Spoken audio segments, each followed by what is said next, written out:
ഈ വേങ്ങരയിലെ മുജാഹിദ് പ്രസ്ഥാനമല്ലാതെ മറ്റേതെങ്കിലും പ്രസ്ഥാനക്കാർ പറഞ്ഞോ ഇത് ഇസ്ലാമല്ല എന്ന്? ഇസ്ലാമിന് വേണ്ടി ജീവിക്കുന്നവരും ഇസ്ലാമിന് വേണ്ടി മരിക്കാൻ തയ്യാറായ ആളുകൾ നമ്മുടെ നാട്ടിലുണ്ടല്ലോ. ആരെങ്കിലും പറഞ്ഞോ ഇയാളെ ഓടിക്കണമെന്ന്? പക്ഷേ ആ ബീവി അത് ഇസ്ലാമല്ല എന്നും അത് ഇബ്ലീസിന്റെ ഏജന്റാണ് എന്നും മുജാഹിദീങ്ങൾ പറഞ്ഞാൽ അവനെ വെട്ടാനും കുത്താനും കൊല്ലാൻ നോക്കാനൊക്കെ നമ്മുടെ നാട്ടിൽ ആളുണ്ട്. പക്ഷെ ആ ബീവി ഒന്ന് പടിയിറക്കാൻ, അത് ഇസ്ലാമല്ലെന്ന് പറയാൻ, ഒരു നോട്ടീസ് കൊടുക്കാൻ, എന്തെങ്കിലും നിലക്കുള്ള ഒരു പ്രവർത്തനം ചെയ്യാൻ ഈ നാട്ടിൽ മുജാഹിദീങ്ങൾ അല്ലാതെ വേറെ ആരുമില്ല. വേങ്ങര കോയപ്പാപ്പയുടെ ഖബറിലേക്ക് മഖാമിലേക്ക് ഒരുപാട് ആളുകൾ അന്യദേശങ്ങളിൽ വന്നുകൊണ്ടേയിരിക്കുന്നു. ഈ വേങ്ങരക്കാർക്ക് എല്ലാവർക്കും അറിയാമല്ലോ ആരാണ് കോയപ്പാപ്പ എന്ന്. പക്ഷേ എതിർക്കേണ്ട ആളുകൾ പോലും കമ്മീഷൻ പറ്റിക്കൊണ്ടെന്നോണം അതിന് ഓച്ചാനിച്ച് നിൽക്കുന്ന ഓശാന പാടുന്ന സാഹചര്യം നമുക്ക് കാണാൻ സാധിക്കുന്നത്. നിസ്കരിക്കാത്ത നോമ്പ് നോക്കാത്ത ആള് ഔലിയാക്കന്മാരാണെന്ന് പറഞ്ഞ് രംഗത്ത് വന്നാൽ അവരെ അടിച്ചോടിക്കണമെന്ന് പ്രസംഗിക്കുന്ന റഹ്മത്തുള്ളാഹി ഖാസിമി മൂത്തേടം പോലെയുള്ള ആധുനിക ഖുറാഫി പുരോഹിതന്മാരടക്കം കോയപ്പാപ്പയുടെ മദ്ഹ് പറയാൻ സ്റ്റേജുകൾ ഉപയോഗപ്പെടുത്തുമ്പോൾ പിന്നെ എങ്ങനെയാ സമുദായം നന്നാവുക? ആളുകളെ ധാരണ ഖാസിമി വല്ല തൗഹീദിന്റെ ആളാണ്, ഒന്നാം നമ്പർ ശിർക്ക് പ്രചരിപ്പിക്കുന്ന ആളായാള്. തൗഹീദിന്റെ ഇടയിൽ കൂടി ശിർക്ക് കൊടുക്കാം. നിസ്കരിക്കാത്ത നോമ്പ് നോക്കാത്ത ആളുകൾ ഔലിയാണെന്ന് പറഞ്ഞു വന്നാൽ അടിക്കണമെന്ന് പറയുന്ന അതേ ഖാസിമിയാണ് 15 ദിവസം കഴിഞ്ഞപ്പോ മടവൂര് CM വലിയുള്ളാന്റെ മഖാമില് ഉറൂസിന് മുഖ്യ പ്രഭാഷണം. എത്രയാ CM വലിയ നിസ്കരിച്ചത്? CM വലിയുള്ളാന്റെ സ്മരണകൾ നിങ്ങൾ വാങ്ങുക. ആ സ്മരണകളിൽ കാണാം മാനന്തവാടിയിൽ ഒരു ഹാജിയാരുടെ വീട്ടില് 3 വർഷം CM താമസിച്ചപ്പോൾ അതിനിടക്ക് ഒരു ദിവസത്തിലെ ഒരു മഗ്രിബ് മാത്രമാണ് നമസ്കരിച്ചത്. 3 കൊല്ലത്തിനടുക്ക് ഒരു വഖത്ത്. അത്തരക്കാരെ പറ്റിയ ഈ ഖാസിമി പറഞ്ഞ അയാൾ അടിക്കണമെന്ന്. പക്ഷേ ആ ജാറത്തിൽ ഉറൂസിൽ പോയിട്ടും മുഖ്യപ്രഭാഷണം നടത്തിയ മുഖ്യപ്രഭാഷണത്തിൽ പറഞ്ഞോ ഇയാൾ വലിയല്ല എന്ന്? അയാൾ ഒരു പക്ഷേ മാനസികമായ സുഖമില്ലാത്തത് കൊണ്ട്, ബുദ്ധിയില്ലാത്തത് കൊണ്ട് അദ്ദേഹം അങ്ങനെ ആയിരിക്കാം. അദ്ദേഹം അത് ആക്ഷേപിക്കപ്പെടേണ്ടവനല്ല. പക്ഷേ അദ്ദേഹത്തിന്റെ പേരിൽ വലിയാണെന്നും പറഞ്ഞ് പുസ്തകമുണ്ടാക്കി, ചരിത്രം കെട്ടിയുണ്ടാക്കി, കരാമത്ത് കഥകൾ പ്രചരിപ്പിച്ചുകൊണ്ട് നാടിനെ പ്രചരിപ്പിക്കുന്ന മുസ്ലിയാക്കന്മാരെങ്കിലും വിളിച്ച് പറഞ്ഞു കൊടുക്കേണ്ടതല്ലേ? അവസാനം ഖാസിമി ചെയ്യുന്നത് നമ്മൾ കണ്ടത് 2 കുപ്പി വെള്ളവുമായി വരെ സ്റ്റേജിക്ക്. 2 കുപ്പി വെള്ളം എന്താ? റസൂലുള്ളാഹിന്റെ മുടി മുക്കിയ വെള്ളാണത്രേ. വെല്ലൂരിനത്ര റസൂലുള്ളാഹിന്റെ മുടി സനതുള്ളതാണ്, അതിന് കൃത്യമായി ശരിയാണെന്ന് ബോധ്യപ്പെട്ടതാണ്. ആ മുടി മുക്കിയ 2 കുപ്പി വെള്ളം എൻ്റെ അടുത്തുണ്ട് എന്ന് പറഞ്ഞ ആ കുപ്പി അവിടെ ലേലം ചെയ്ത് വിൽക്കുക. 25,000 റുപ്യക്ക ഓരോ കുപ്പി മൂപ്പര് വിറ്റത്. ഇതാണോ തൗഹീദ് പറയുന്നവര്? ഇതാണോ അന്ധവിശ്വാസം എതിർക്കുന്നവര്? സഹോദരന്മാരെ, നമ്മൾ ആലോചിക്കേണ്ടത് ഹബീബായ മാണിക്കക്കല്ല് മുത്ത് മുഹമ്മദ് മുസ്തഫ സ്വല്ലല്ലാഹു അലൈഹി വസല്ലം തങ്ങളുടെ മുടിയാണ് എന്ന് ഉറപ്പുള്ള ഒരു മുടി മുക്കിയ ഒരു ഗ്ലാസ് വെള്ളമുണ്ടെങ്കിൽ ആ വെള്ളം വിറ്റ് കാശാക്കാൻ ഒരു വിശ്വാസിക്ക് സാധ്യമല്ല. ഹജ്ജിന് പോയാൽ സംസം വെള്ളം കൊണ്ടുവന്നില്ലേ നമ്മള്? ആ സംസം വെള്ളം നമ്മൾ കൊണ്ട് ലേലം ചെയ്ത് വിൽക്കുന്നുണ്ടോ? ആ സംസം വെള്ളം ലേലം ചെയ്ത് വിറ്റാൽ എന്താ നമ്മൾ പറയാ? അയാൾ വല്ലാത്ത ഒരു പണത്തിനോട് ഒരു പീറുള്ള മനുഷ്യനാണെന്ന് പറയില്ലേ? എന്നാ റസൂലുള്ളാഹിന്റെ മുടിയാന്ന് ഉറപ്പുള്ള മുടി മുക്കിയ 2 കുപ്പി വെള്ളം കിട്ടിയിട്ട് ആ 2 കുപ്പിയും വിറ്റ് കാശാക്കി എന്ന് പറഞ്ഞാൽ നമുക്ക് മനസ്സിലായിക്കൂടാതെ ആരെ മുടിയായിരിക്കുന്നു? കാരന്തൂർ മർക്കസിൽ കാന്തപുരം മുസ്ലിയാരും ഒരു മുടി സൂക്ഷിച്ചിട്ടുണ്ട്, റസൂലുള്ളാഹിന്റെ ആണെന്നാ പറയുന്നത്. ആ മുടിയും ഇടക്ക് ഒന്ന് വെള്ളത്തിൽ മുക്കും, എന്നിട്ട് ആ വെള്ളം വിതരണം ചെയ്യും. അതിലൂടെ ലക്ഷങ്ങൾ സമ്പാദിക്കും. 4 ദിവസം മുമ്പ് പേപ്പറിൽ വരും തിരുകേശ പ്രദർശനം. ശറഫാക്കപ്പെട്ട കേശം മുടി പ്രദർശിപ്പിക്കുന്നുണ്ട്, അത് മുഖ്യ വെള്ളം കൊടുക്കുന്നുണ്ട് എന്ന് 4 ദിവസം മുമ്പ് പല സന്ദന ആളുകൾ വരാൻ വേണ്ടി. എന്നിട്ട് ജനം ക്യൂ നിൽക്കുക, ലക്ഷങ്ങൾ തട്ടിപ്പറിക്കുക. അതേ മുടി നമ്മുടെ സമീപത്തെ പല കേന്ദ്രങ്ങളിലേക്കും ഇടയ്ക്കിടെ വായ്പയായി കൊണ്ടുവരാറുണ്ട് കമ്മീഷൻ വ്യവസ്ഥ. ഇവിടെയും കൊണ്ടുവന്ന് 4 ദിവസം 5 ദിവസമൊക്കെ സൂക്ഷിച്ചിട്ട് അത് മുഖ്യ വെള്ളം വിതരണം ചെയ്ത് പണമുണ്ടാക്കുന്നു. സഹോദരന്മാരെ, എങ്ങനെ ഈ സമുദായം അന്ധവിശ്വാസം രക്ഷപ്പെടുക? ഈ നിലക്കുള്ള ഒരുപാട് ആളുകൾ ബീവിയാണെന്ന വകുപ്പ്, സിദ്ധനാണെന്ന വകുപ്പ്, തങ്ങളാണെന്ന വകുപ്പ്, ഖോജയാണെന്ന വകുപ്പ്, തങ്ങന്മാരുണ്ടായിരിക്കാമില്ല എന്നെല്ലാം പ്രവാചകന്റെ കുടുംബത്തിന്റെ കണ്ണികൾ അവശേഷിച്ചുകൂടായിക ഇല്ല എന്ന് തന്നെയാണ് ഇസ്ലാം പഠിപ്പിക്കുന്നത്. കാരണം റസൂലുള്ളാഹിന്റെ കുടുംബം, അബ്ബാസിന്റെ കുടുംബം, അലിയുടെ കുടുംബം, ജാഫറിന്റെ കുടുംബം, ഉഖൈദിന്റെ കുടുംബം റളിയല്ലാഹു അൻഹും അവരെല്ലാം നബിയുടെ കുടുംബമാണ് എന്ന് റസൂൽ പഠിപ്പിച്ചത് ഇമാം മുസ്ലിം ഉദ്ധരിച്ചിട്ടുണ്ട്. അപ്പൊ ഒരുപക്ഷെ ആ പരമ്പരയിൽ ആരെങ്കിലും ഉണ്ടായിരിക്കാം, ഇല്ലായിരിക്കാം, അത് നമുക്ക് വിഷയമല്ല. പക്ഷേ റസൂലുള്ളാഹിന്റെ സുന്നത്ത് സ്വീകരിക്കുന്നില്ലെങ്കിൽ പിന്നെ ഏത് തങ്ങളായിട്ട് എന്താ കാര്യം? റസൂലുള്ളാഹിന്റെ ആദർശവും റസൂലുള്ളാഹിന്റെ സുന്നത്തും സ്വീകരിക്കാതെ റസൂലുള്ളാഹിനെ പിടിച്ച് വിറ്റുകൊണ്ട് കാശാക്കാൻ ശ്രമിക്കുന്നുവെങ്കിൽ അയാൾ എന്ത് തങ്ങളായി, എന്താ പ്രയോജനമുള്ളത്? അങ്ങനെയാണെങ്കിൽ ഒന്നാമത്തെ തങ്ങള് അബൂലഹബാണ്, നബിന്റെ അളാപ്പയാണ്. നബിന്റെ നേരെ അളാപ്പയാണ്, ഒന്നാം നമ്പർ തങ്ങളാണ്. ഇബ്രാഹിം നബിയുടെ ബാപ്പ ആസർ ഒന്നാം നമ്പർ തങ്ങളാവണം. നൂഹ് നബിയുടെ ഭാര്യ ഒന്നാം നമ്പർ ബീവിയാവണം. നൂഹ് നബിയുടെ മകൻ തങ്ങളുട്ടിയാവണം. പക്ഷെ ആയിട്ടില്ല. എന്തേ കാരണം? ആ ആദർശം സ്വീകരിച്ചില്ല. അപ്പൊ ആ ആദർശമില്ലെങ്കിൽ ഏത് കുടുംബത്തിൽ ജനിച്ചാലും യാതൊരു പ്രത്യേകതയും ഇല്ല എന്നാണ് ഇസ്ലാമിക അധ്യാപനം. പക്ഷേ ഈ പേര് പറഞ്ഞിട്ട് ആ പുരോഹിതന്മാർ കടന്നു വരുന്നത്. എന്നിട്ട് എന്തിനും ഏതിനും പുരോഹിതന്മാരുടെ മേൽക്കോയ്മ ഇല്ലാതെ ഒരു കാര്യം ചെയ്യാൻ പറ്റില്ല എന്നിടത്തേക്ക് ഇന്ന് സമൂഹത്തെ കൊണ്ടുപോയി എത്തിച്ചു. ഇന്ന് നമ്മുടെ നാട്ടിൽ, നമ്മുടെ പള്ളിയിലെ, നമ്മുടെ മഹല്ലിലെ സെക്രട്ടറിയും പ്രസിഡന്റും ഉസ്താദും അറിയാതെ നമ്മുടെ നാട്ടിൽ ഒരു നിക്കാഹ് കഴിഞ്ഞാൽ അതോടുകൂടി ആ മഹല്ലെന്ന് പുറത്താ. റസൂലുള്ളാഹി അറിയാതെ ഒരുപാട് സ്വഹാബിമാർ വിവാഹം കഴിഞ്ഞു. അബ്ദുറഹ്മാൻ ഔഫ് റളിയല്ലാഹു അൻഹു ഏതാനും ദിവസം പള്ളിയിലേക്ക് വന്നില്ല. പിന്നെ വന്നപ്പോൾ സുഗന്ധം. നബി ചോദിച്ചു, അല്ല എന്താ അബ്ദുറഹ്മാൻ ഒരു സുഗന്ധം? അദ്ദേഹം പറഞ്ഞു, ഇന്നി തസവ്വജതു യാ റസൂലല്ലാഹ്, അല്ലാഹുവിന്റെ റസൂലേ ഞാൻ വിവാഹം കഴിച്ചു. റസൂൽ പറഞ്ഞു, ഔലിം വലൗ ബിശാത്ത്, ഒരു ആടെങ്കിലും വലീമത്തായി കൊടുക്കുക. അതല്ലാതെ എന്താ അബ്ദുറഹ്മാൻ ഞാൻ വേണ്ടായിട്ട്, ഞാൻ അറിയാതെ നിക്കാഹോ, ഇന്ന് മുതൽ മഹല്ലിൽ മെമ്പർഷിപ്പ് ഇല്ല എന്ന് റസൂൽ പറഞ്ഞിട്ടില്ല. എത്രയോ വിവാഹങ്ങൾ റസൂൽ അറിഞ്ഞില്ല. എത്രയോ സ്വഹാബിമാരുടെ മരണവിവരം റസൂൽ അറിഞ്ഞില്ല. നമ്മുടെ നാട്ടിൽ മരിച്ചാൽ നേരെ പള്ളിയിൽ പോയി മൂന്നിട്ടാളെ കൂട്ടിക്കൊണ്ടിരണം, എന്നാലേ ആ മരണത്തിന് ഉസ്താദിന്റെ അനുമതി കിട്ടുള്ളൂ. അല്ലെങ്കിലോ അയാൾ ഇസ്ലാമിന് പുറത്താ. ഏത് വിഷയം അങ്ങനെ തന്നെയാ. ജനിക്കാനും മരിക്കാനുമെല്ലാം പുരോഹിതന്റെ ആവശ്യമുണ്ട് എന്നിടത്താണ് ഇന്ന് മുസ്ലിം സമുദായമുള്ളത്. എന്തിനും ഏതിനും വിവാഹം ഉറപ്പിക്കണമെങ്കിൽ ഒരു പുരോഹിതൻ ഡേറ്റ് കൊടുക്കണം. വീടിന് തനക്കലിടണമെങ്കിൽ ഒരു പുരോഹിതൻ വന്ന് കുറ്റിയടിക്കണം. ഒരു കിണറുത്തണമെങ്കിൽ ഒരു പുരോഹിതൻ കുറ്റിയടിക്കണം. ഞാൻ കുറ്റിയടിച്ച് വെറുതെ പോവോ? 100, 150, 200 കൊടുക്കാതാണ് പോകൂല. പരീക്ഷിച്ചു നോക്കി. കുറ്റിയടിക്കാൻ വിളിക്കുക, ഒന്നും കൊടുക്കാതെ വിടുക, അടുത്ത ആഴ്ച പിന്നെയും വിളിക്കുക, മൂപ്പർക്ക് ഒഴിവുണ്ടാവില്ല. കാണുന്നത് നഷ്ടക്കച്ചവടാണ്. കല്യാണത്തിന് നമ്മൾ എത്ര ഡേറ്റ് വെച്ചാലും മൂപ്പർക്ക് ഒഴിവില്ലെങ്കിൽ അന്ന് നഹസായിരിക്കുന്ന സ്വലാത്ത് വിറ്റ് കാശാക്കുന്ന മേൽമുറിയിലെ ഇബ്രാഹിം ഖലീൽ ബുഖാരി എന്ന് പറയുന്ന വ്യാജനാണ് എന്ന് ഈ കേസുണ്ണികൾ പറയുന്ന തങ്ങള് നമുക്കറിയില്ല. അയാള് അടിച്ചിറക്കിയ കലണ്ടറിൽ ദുൽഹിജ്ജ 10 നഹ്സ ദുസ്സകുലം, ദുൽഹിജ്ജ 10 ദുസ്സകുലം എന്ന് ബല്യനാളിന്റെ അന്ന്, ബല്യനാളിന്റെ ദുസ്സകുലം. മറ്റു ചില കലണ്ടറിൽ റമദാൻ 17 നഹ്സാണ്. റമദാൻ 17 അന്ന് ദുസ്സകുലമാണ്. ഇങ്ങനെയുള്ള ദിവസങ്ങൾ പോലും നഹ്സായി കണ്ട് ദുസ്സകുലമെന്നും പറഞ്ഞ് ഒരു കാര്യത്തിലും പറ്റൂല എന്നും പറഞ്ഞ് ആളുകളെ മുമ്പിൽ ഒരുപാട് ബ്ലോക്ക് ഉണ്ടാക്കുന്ന, വിലങ്ങതടിയാകുന്ന പുരോഹിതന്മാരുടെ ചങ്ങലക്കെട്ടുകളിൽ നിന്ന് ഈ സമുദായത്തെ മോചിപ്പിക്കാനാണ് മുജാഹിദ് പ്രസ്ഥാനം പ്രവർത്തിച്ചുകൊണ്ടിരിക്കുന്നത്. നമ്മളെ വേങ്ങര പള്ളിയിലെ മുദരിസിനെ പോയി കണ്ട് ഒരാള് കല്യാണത്തിന് ഡേറ്റ് വെച്ചു. ബാപ്പയുണ്ട്, മോനുണ്ട്. ചെന്നപ്പോ മകൻ വഹാബിയാണ്, ബാപ്പ ഖുറാഫിയാണ്. അപ്പൊ ഇവരെ മനസ്സിൽ ഒരു ഡേറ്റ് ഉണ്ട്. പക്ഷെ ആ ഡേറ്റിന് മൂപ്പർക്ക് യാതൊരു ഒഴിവുമില്ല. അപ്പൊ മൂപ്പരെന്ന് ഡയറി നോക്കിയിട്ട് പറഞ്ഞു, അന്ന് കല്യാണം നടത്താൻ പറ്റൂല, ശരിയാവൂല. എന്താ കാരണം? അന്ന് നഹ്സാണ്. നമ്മളെ ഇപ്പള്ളിനാ, അപ്പൊ പുറത്തുനിന്ന് വിടുന്നില്ല. അന്ന് നഹ്സാണ്. അപ്പൊ എന്താ ഉസ്താദേ നഹ്സായ കുഴപ്പം എന്ന് വഹാബിയായ മോൻ ചോദിച്ചു. അല്ല, അന്ന് നല്ല കാര്യങ്ങൾക്കൊന്നും പറ്റൂല. ഇവര് കുറെ പറഞ്ഞു നോക്കി ഉസ്താദ്, ഞങ്ങൾ ഏതാണ്ട് 2 കൂട്ടരും കൂടി ഒരു ഒത്തുതീർപ്പ് എത്തിക്കണ്ട ഡേറ്റാണ്, അത് മാറ്റാൻ പ്രയാസം, എന്തെങ്കിലും വകുപ്പില്ല, ഒരു നിലക്കും പറ്റൂല. അന്ന് നല്ല കാര്യങ്ങളൊന്നും ചെയ്യാൻ പറ്റിയ ദിവസമല്ല. ശരി, തീരുമാനിച്ചു. കഴിഞ്ഞിറങ്ങാൻ നേരത്ത് വഹാബിയായ മകൻ പറഞ്ഞു, ഉസ്താദ് ഒരു കാര്യം ചെയ്യാം, അന്ന് ഞാൻ നിസ്കരിക്കൂലട്ടോ. അതെന്താ നിസ്കരിക്കാത്ത? വെച്ചാൽ നല്ല കാര്യം പറ്റൂല എന്നല്ലേ? നല്ല കാര്യത്തിന് പറ്റൂല, ഏറ്റവും നല്ല കാര്യം നിസ്കാരമല്ലേ? അപ്പൊ ഞാൻ നിസ്കരിക്കൂല. നിസ്കരിക്കണം എന്നാണ്. പിന്നെ ഏതാ പറ്റാത്തത്? നിസ്കാരം നോമ്പൊക്കെ പറ്റും, പിന്നെ മൂലരിക്കൊല്ലം സ്വതക്ക ചെയ്യാൻ പറ്റും, അതും പറ്റും, അതൊക്കെ ഉപരി വാങ്ങിക്കോളും, അതിനൊന്നും നഹ്സില്ല.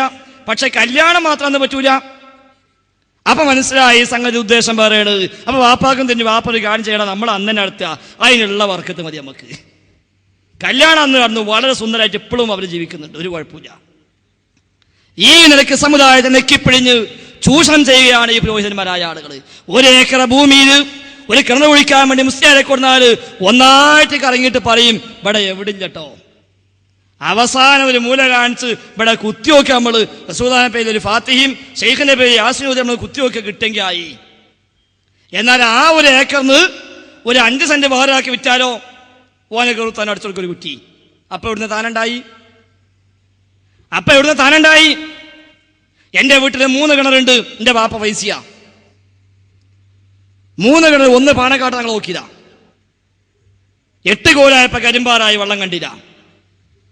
തങ്ങളെ വിളിച്ചു പറഞ്ഞു തങ്ങളെ എങ്ങനെയാണോ പ്രശ്നം.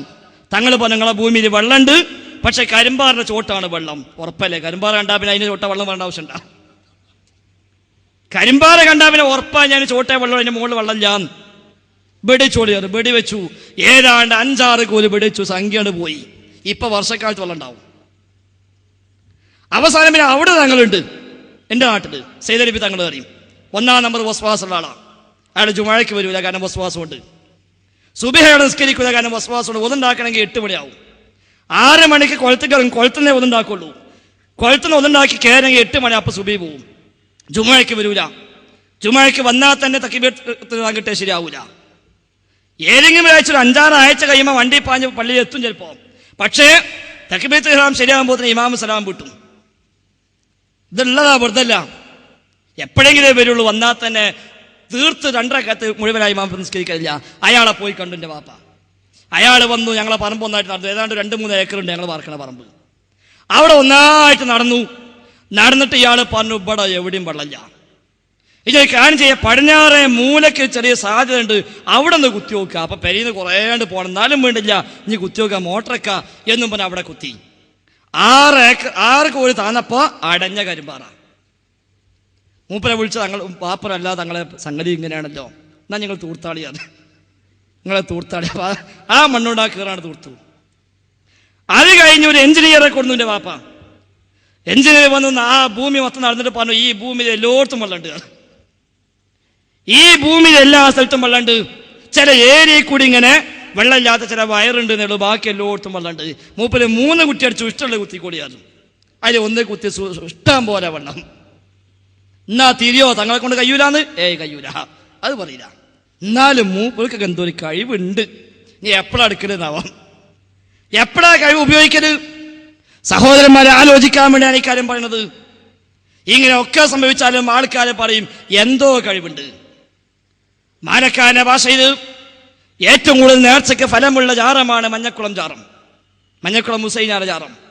പക്ഷേ കഴിഞ്ഞ 25-ാം തീയതി ഇറങ്ങിയ പത്രത്തിൽ നമ്മൾ കണ്ടു, മഞ്ഞക്കുളം ജാറത്തിന് തലക്കാമ്പുറത്ത് വെച്ച പെട്ടി കക്കാൻ വേണ്ടി കള്ളന്മാര് വന്നു. നമ്മൾ എന്തിനാ പെട്ടിക്ക് കാശിടത്? നമ്മളെ വീട്ടിൽ കള്ളന്മാർ വരാതിക്കാൻ വേണ്ടി. നമ്മളെ വീട്ടിൽ കള്ളം വരാതിക്കാൻ പെട്ടി കാശിടാം. ആ പെട്ടി നിറയുമ്പോൾ കള്ളന്മാരെ വിളിച്ചുകൊണ്ട് പോവുക. കാരണം ഓർക്കറിയാം ഓരോ പെട്ടി എപ്പോഴാണെന്നറിയാം. മമ്പളം ജാറത്തിലെ പെട്ടി വേഗമെന്നറിയും. കോയപ്പാപ്പനെ അങ്ങനെ തന്നെ അറിഞ്ഞോളുന്നില്ല. കാരണം ചിലർക്ക് അത്യാവശ്യം നമ്മൾ ചിലപ്പോൾ വലിക്കുണ്ടാവും, അങ്ങനത്തെ അവിടെ ഇരിക്കുന്നത്. അപ്പൊ ഓരോ പെട്ടി എപ്പം അറിയുന്ന കള്ളന്മാർക്കറിയാം. അതിനനുസരിച്ച് കൃത്യമായി ടൈം അഡ്ജസ്റ്റ് ചെയ്ത് വരിക.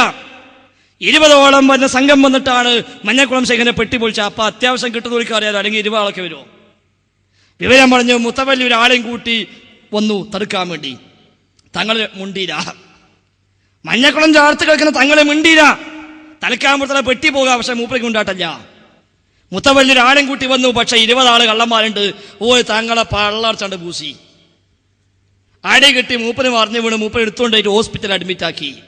എന്നാൽ തന്റെ ജാടത്തിന് കാവലിരിക്കുന്ന മുത്തവല്ലിയെ തടുക്കാൻ, രക്ഷപ്പെടുത്താൻ എന്തേ തങ്ങൾ എഴുന്നേറ്റില്ല?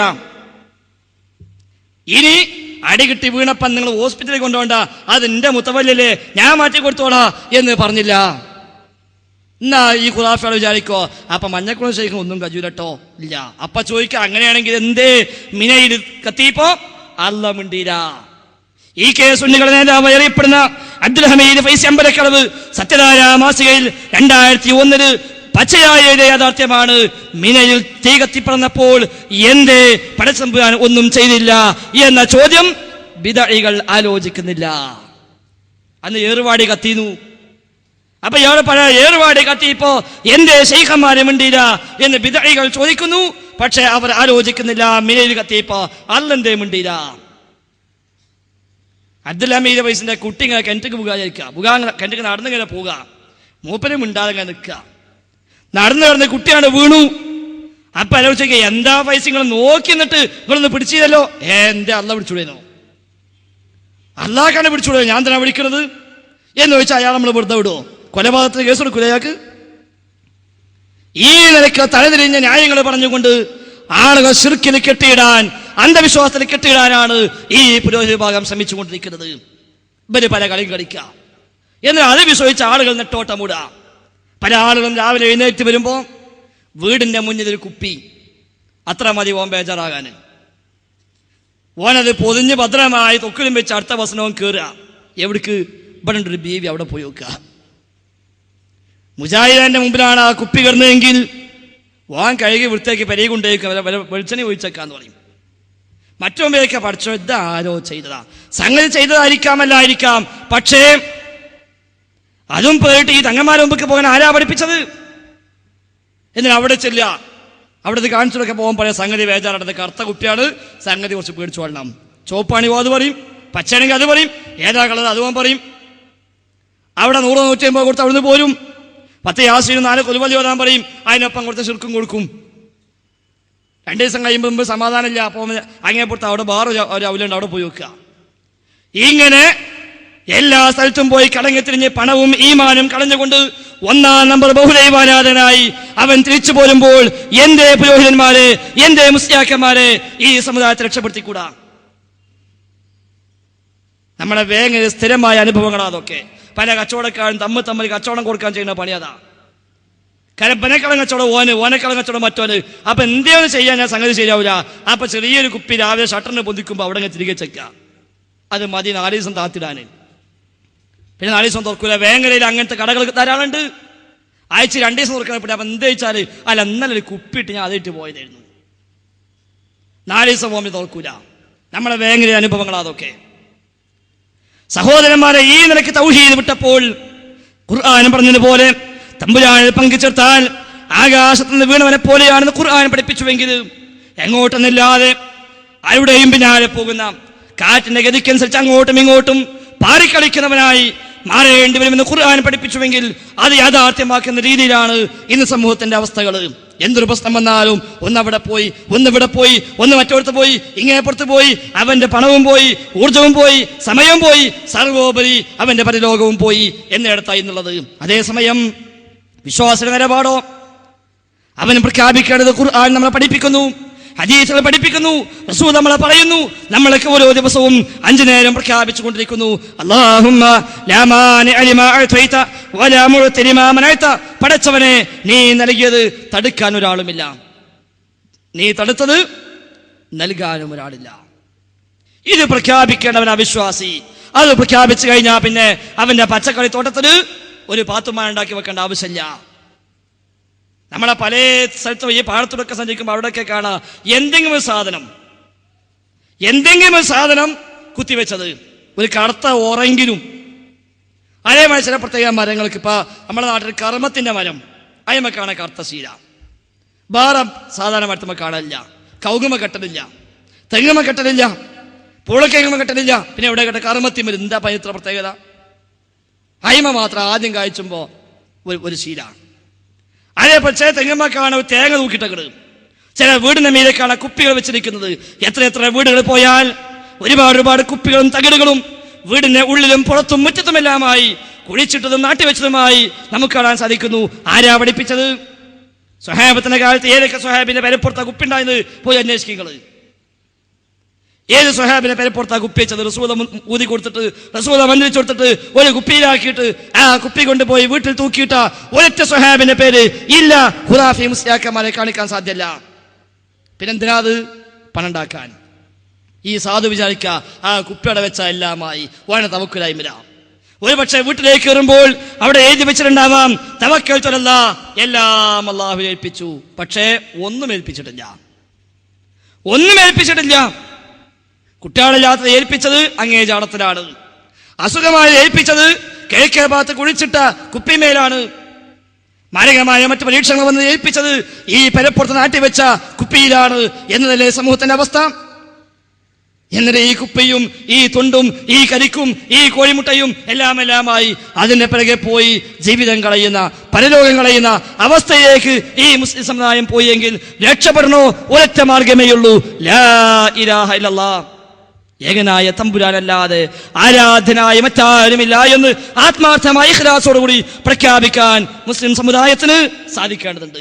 ഖുർആൻ ചോദിച്ചില്ലേ, തമ്പുരാനെ പുറമെ നിങ്ങൾ ദുആ ചെയ്യുന്ന ആളുകൾ, ഇൻ അറാഹി ദുർരിൻ ഹൽ ഹുന്ന കാശിഫാത്തു ദുർരിഹി ഔ അറാദനി ബിറഹ്മ ഹൽ ഹുന്ന മുംസികാത്തു റഹ്മതിഹി, പടച്ചതമ്പുരാൻ എനിക്ക് വല്ല ദുരിതങ്ങളും ഉദ്ദേശിച്ചാൽ ആ ദുരിതമില്ലായ്മ ചെയ്യാൻ, നീക്കിക്കളയാൻ അവരെ കൊണ്ട് സാധിക്കുമോ? അതല്ലെങ്കിൽ റബ്ബെനിക്ക് വല്ല റഹ്മത്തും ഉദ്ദേശിച്ചാൽ ആ റഹ്മത്ത് തടഞ്ഞു വെക്കാൻ, തടുത്തു വെക്കാൻ ഇവരെ കൊണ്ട് സാധിക്കുമോ?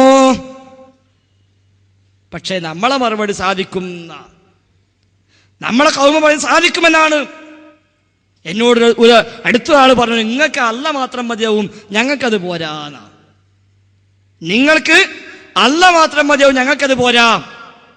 ഖുർആന്റെ ചോദ്യമോ, അലൈസല്ലാഹു ബികാഫിൻ അബ്ദ, തമ്പുരാന്റെ അടിമക്ക് തമ്പുരാൻ പോരെ, തമ്പുരാന്റെ അടിമക്ക് തമ്പുരാൻ പോരെ. സ്വഹാബത്തും റസൂലും ഒന്നടങ്കം പ്രഖ്യാപിച്ചു, ഹസ്ബി അല്ലാഹ്, എനിക്ക് അല്ലാഹു മതി, ഹസ്ബുനല്ലാഹ്, ഞങ്ങൾക്ക് അല്ലാഹു മതി. നമ്മുടെ വീടുകളിൽ ഉമ്മറത്ത് കയറി ചെല്ലുന്നിടത്ത് എഴുതി വെച്ചിട്ടുണ്ട് ഹസ്ബി അല്ലാഹ് എന്ന്, ഹസ്ബുനല്ലാഹ് എന്ന്. പക്ഷേ ആളുകൾ പറയുന്നു തമ്പുരാൻ പോരാ, ബലക്കപ്പാട വേണം. അവിടെയാണ് പ്രശ്നം സംഭവിച്ചത്, അവിടെയാണ് കുഴപ്പം വന്നത്. അതുകൊണ്ട് മടങ്ങേണ്ടതുണ്ട്, നാം മാറേണ്ടതുണ്ട് പ്രവാചകന്മാരുടെ അധ്യാപനത്തിലേക്ക്.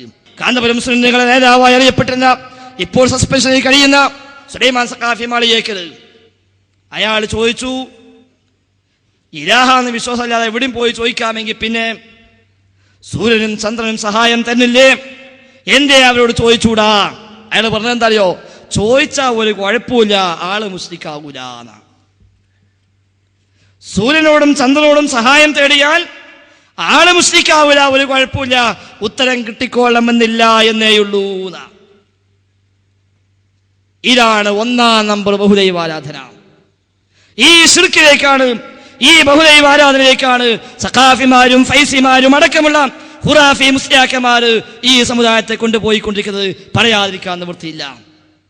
എന്തിനേയും പ്രാർത്ഥിക്കാമെന്ന്, ആരോടും ചോദിക്കാമെന്ന്, എവിടെയും പോയി തേടാമെന്ന്, എവിടെയും പോയി നേർച്ചയാക്കാമെന്ന്, എവിടെയും പോയി സങ്കടം പറയാമെന്ന് ഈ സമുദായത്തെ പഠിപ്പിച്ചപ്പോൾ എരുവാടിയും മുനം അതുപോലെ പുത്തമ്പള്ളിയിലും ഭീമാപ്പള്ളിയിലുമെല്ലാം ആളുകൾ ആഴ്ചകളും മാസങ്ങളും താമസിച്ചുകൊണ്ട് പ്രശ്നങ്ങൾ പറയുന്ന, അവിടെ പോയി സങ്കടപ്പെടുന്ന, അവിടെ പോയി പൊട്ടി കരയുന്ന അവസ്ഥയാണ് നമുക്കിത് കാണാൻ സാധിക്കുന്നത്. ഭീമാപ്പള്ളിയിലൊക്കെ മരുന്ന് കിണർ പോലും കാണാൻ കഴിയുന്നു. എന്താ പ്രത്യേകത? കുട്ടാളില്ലെങ്കിൽ അവിടെ പോയി 2 ദിവസം താമസിക്കാം. കുട്ടാളില്ലെങ്കിൽ അവിടെ പോയി 2 ദിവസം താമസിക്കുക. ഭാര്യയും ഭർത്താവ് രണ്ടോടത്ത് കിടന്നു വെള്ളം ഒരിടത്ത് എടുക്കാൻ പാടില്ല. എന്നിട്ട് ഈ വെള്ളത്തിൽ നിന്ന് കുറച്ച് കുടിക്കുക, കുറച്ച് തലയിൽ കൂടി ഒഴിക്കും ചെയ്യുക, എന്നാ കുട്ടികളുണ്ടാവുന്ന. അതേപോലെ പുത്തമ്പള്ളിയിലും ഉണ്ട് ഒരു മരുന്ന് കിണർ. പുത്തമ്പള്ളി ശേഖ് ഹജ്ജിന് പോയപ്പോൾ ആൾക്കാർ സമ്മതിച്ചില്ലാന്നാ, നിങ്ങൾ പോകാൻ പറ്റൂല. അദ്ദേഹം ഒരു കാര്യം ചെയ്ത് ഒരു ഗ്ലാസ് വെള്ളം കൊണ്ടുവരാൻ പറഞ്ഞു. ഒരു ഗ്ലാസ് വെള്ളത്തിൽ ഊതിയിട്ട് കിണറ്റ് കൊഴിച്ചു, ഞാൻ അതിന് കുടിച്ചോളിയാണ്. ആ കിണർ എപ്പോഴും അങ്ങനെ നിൽക്കുക, അതിലങ്ങനെ ആളുകൾ കുടിക്കുക.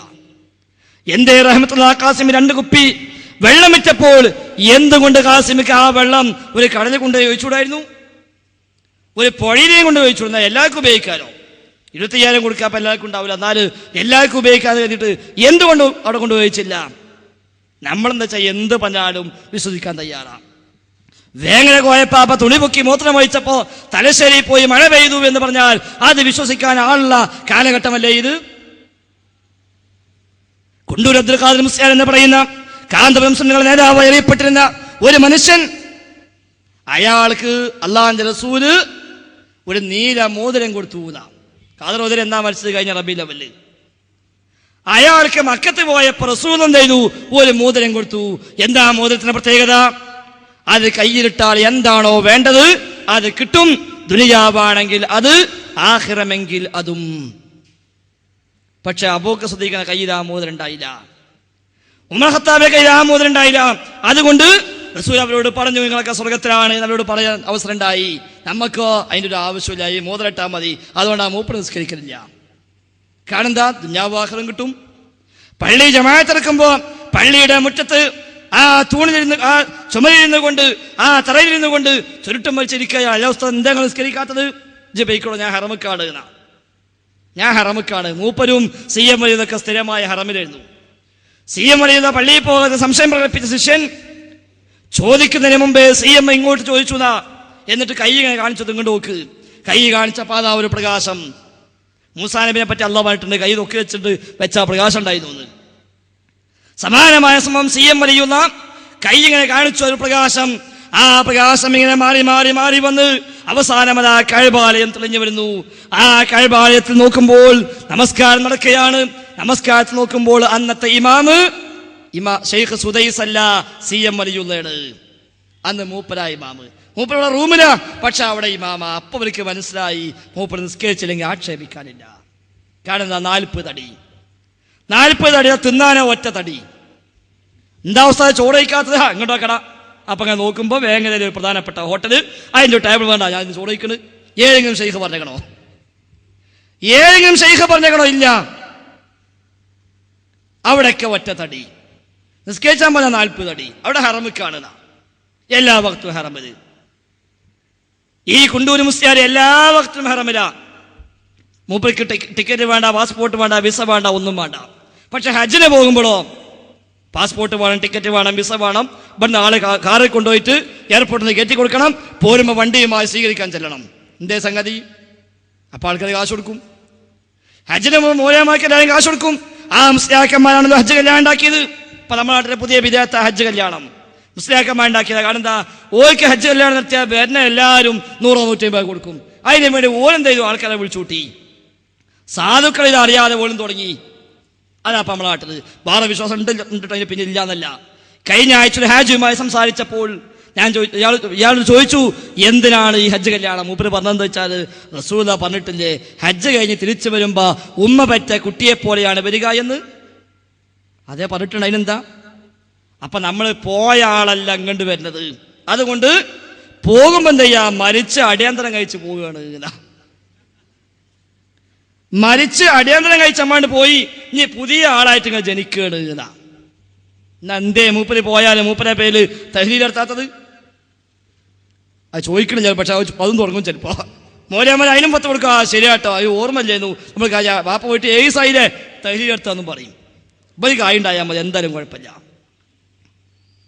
ഈ നിലക്ക് സൂചിപ്പിച്ചത് ഇയാള് ഹജ്ജിന് പോകുമ്പോ ഈ നിലക്കാ പോവുക. എന്നാൽ എല്ലാ വക്തിനും ജുമാഅക്കും അടക്കം മൂപ്പര് ഹറമില എന്ന് നമ്മുടെ നാട്ടിലേക്ക് 2 കൊല്ലം മുമ്പ് ഒരു നോട്ടീസ് ഇറങ്ങി. എന്താ നോട്ടീസ്? ലോക മുസ്ലിങ്ങളുടെ പ്രശ്ന പരിഹാരത്തിനായി കുണ്ടൂർ അബ്ദുൽ ഖാദിർ മുസ്ലിയാർ മക്കയിലും മദീനയിലും വെച്ച് നേർച്ചയാക്കിയ കുത്തുബിയ്യത്ത് മമ്പീരി മർക്കസിൽ വെച്ച് ഇന്ന ഡേറ്റിൽ നിർവഹിക്കുന്നു. എന്താ പണ്ടായത്? നേർച്ചാക്കിയത് കുണ്ടൂർ ഉസ്താദാ. എവിടെ നേർച്ചാക്കിയത്? മക്കത്തുനിന്നും മദീനത്തുനിന്നും. എന്തിനാണ്? ലോക മുസ്ലിങ്ങളുടെ പ്രശ്ന പരിഹാരത്തിന്. നടത്തുന്നതോ മമ്പീരി മർക്കസിൽ. എവിടെത്തി സമൂഹം? അതിനും ആളില്ലേ? അതിനും ആളുണ്ട്. ഇന്ന് എന്തേ കുണ്ടൂർ ഉസ്താദിന് പോയപ്പോ മക്കത്തുനിന്നാണ് ചൊല്ലിക്കൂടായിരുന്നോ? അവിടുന്ന് ചൊല്ലുക പിന്നണ്ട് പോരൂല. അവിടെ ചൊല്ലുക പിന്നണ്ട് പോരൂല. ലോക മുസ്ലിങ്ങളുടെ പ്രശ്നം പോയിട്ട് മൂപ്പനാകെ പ്രശ്നത്തിലാവും. എന്നിട്ട് ഇതിന്റെ പേര് ലക്ഷങ്ങൾ തട്ടുക. കാരണം ഒന്നീമ കുടുങ്ങാത്ത മറ്റേമ്മ കുടുങ്ങിക്കോളും. കുണ്ടൂർ ഉസ്താദ് നേർച്ചാക്കിയാൽ അയാൾ നമുക്ക് അറിയില്ല. അപ്പൊ എന്ത് ചെയ്യാ? മറ്റേമ്മ കുടുങ്ങുന്നത് ഹറമെന്ന് നേർച്ചാക്കിയ ഹറമെന്നാ നമുക്ക് പോയി നോക്കാം. ഈ നിലക്ക് സമുദായം അന്ധവിശ്വാസികളാണ് എന്ന തിരിച്ചറിവാണ് പുരോഹിത വിഭാഗത്തിന് ഇതിനെ പ്രേരിപ്പിച്ചുകൊണ്ടിരിക്കുന്നത്. കാന്തബൂക്ക് മുസ്ലിയാർ കഴിഞ്ഞ മാസം ഒരു വമ്പൻ തട്ടിപ്പ്, ഒരു വലിയ നുണ പ്രഖ്യാപിച്ചു. കാസർഗോഡ് ജില്ലയിൽ മുഹിമ്മാത്ത് എന്നൊരു സ്ഥാപനമുണ്ട്. കാന്തപുരം സുന്നാളുടെ സ്ഥാപനം. പക്ഷെ മൂപ്പർക്ക് അവിടെ പിടുത്തല്ല. മൂപ്പർക്ക് വിരുദ്ധമായ ലോബിയാണ് നടത്തുന്നത്. അതിന്റെ സ്ഥാപകനും നേതാവുമായ ആളായിരുന്നു കഴിഞ്ഞ മാസം മരിച്ച ത്വാഹിർ തങ്ങൾ. ഈ ത്വാഹിർ തങ്ങൾ മരിച്ച അന്ന് 2-ാം തീയതി തങ്ങൾ മരിച്ചു. 3-ാം തീയതി സെപ്റ്റംബർ 3-ന് പത്രത്തിന് സിറാജ് പത്രത്തിൽ എല്ലാത്തിലില്ല, സിറാജ് പത്രത്തിൽ ഈ കാന്തപുരം മുസ്ലിയാർ പ്രസ്താവന വന്നു. അതെന്തോ വെച്ചാല്, ത്വാഹിർ തങ്ങൾ മരിക്കുന്നതിന് തലേ ദിവസം ഞാൻ തങ്ങളെ കാണാൻ ചെന്നിരുന്നു. തങ്ങളെ കണ്ട് കൈ പിടിച്ച് സംസാരിക്കുന്നതിനിടയിൽ ത്വാഹിർ തങ്ങൾ എന്നോട് പറഞ്ഞു, ഞാൻ മരിച്ചു, ഞാൻ സ്വർഗത്തിലെത്തി.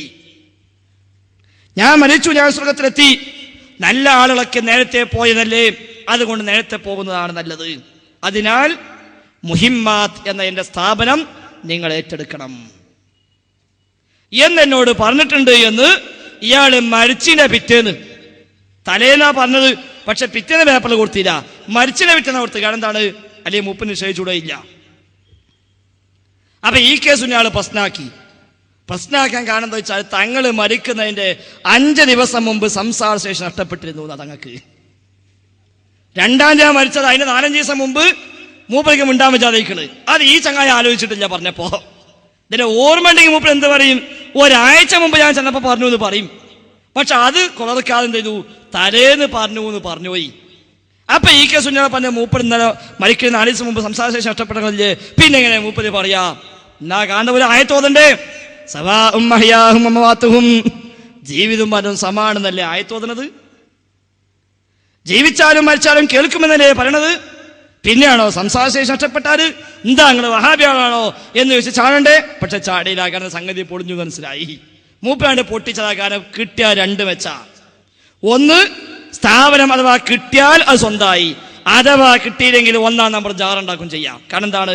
മരിച്ച് സ്വർഗത്തിലെത്തിയ ആള് ജാറ അപ്പൊ കുറച്ചുകൂടി ഡിമാൻഡ് കൂടും.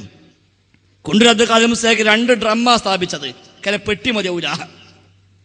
പെട്ടി പോയ 2 ഡ്രമ്മ, ഒന്ന് മൂപ്പര കുടുംബത്തേക്ക്, ഒന്ന് മൂപ്പര കോളേജിക്ക്. പോയി നോക്കിങ്ങള്. മരിച്ച അന്ന് 2 പെട്ടി നിറയെ കാശ് അവിടെ കിട്ടിയത്. കാരണം വലിയ കറാമത്താണ്. മൂപ്പര കറാമത്താണ് പറഞ്ഞാൽ എന്താ അറിയോ? പെരിയിൽ പെട്ടെന്ന് വിരുന്നേര് വന്നപ്പോ കടിയൊന്നും കൊടുക്കാനില്ല. അപ്പൊ പെരക്കാർ പറഞ്ഞ പഠിച്ചോ എന്താ ചെയ്യാ, ഇവിടെ കടിയൊന്നും ഇല്ലല്ലോ. മൂപ്പര് പോലെ കാണിച്ച കുഞ്ഞോളച്ച് പോയിട്ട് ആ കേക്കേ ഭാഗത്തുള്ള മൂച്ച് പിടിച്ച് കുലുക്കിക്കളയാം. അപ്പൊ എന്താ വാപ്പ മൂച്ച് പിടിച്ച് കുലുക്കിയിട്ട് മാങ്ങല്ലാത്ത കാല, ആയിക്കോട്ടെ കുലുക്കിക്കോന്നു. ഇവള് പോയി കുലുക്കി സുബ്ഹാനല്ലാ മൂച്ചിമ്മന്ന് നെയ്യപ്പങ്ങനെ ഉകാന്നാ ഉണ്ടായ സംഭവ. കൊണ്ടൂര് കുലുക്കിയപ്പോ നെയ്യപ്പം വീണു. ഇത് കണ്ട ഖുറാഫി വഹാബിയുടെ 100 വയലാട്ടിട്ട് പോകാൻ പറഞ്ഞേ, ഓലെന്ത് പറഞ്ഞോട്ടെ, ഞാൻ കണ്ടതല്ലേ നെയ്യപ്പം വീണത്. വീണതാണ്, ശരിയാണ്, വീണിട്ടുണ്ട്, കറാമത്താണ്, അവിടെയൊക്കെ പ്രചരിപ്പിക്കുന്നുണ്ട്. പക്ഷെ പിന്നെ പൊളിഞ്ഞു കള്ളി. അവിടെ പണിയെടുക്കുന്ന തമിഴനുണ്ടായിരുന്നു, അവിടെ ഒന്ന് മുസ്ലിം ആയതാ. പിന്നെ കുറച്ചു കാലം കഴിഞ്ഞാൽ പോകാൻ പറഞ്ഞു, സംഗതി എനിക്കല്ലേ ഇപ്പൊ അത് അറിയുള്ളൂ, എന്തേച്ചു.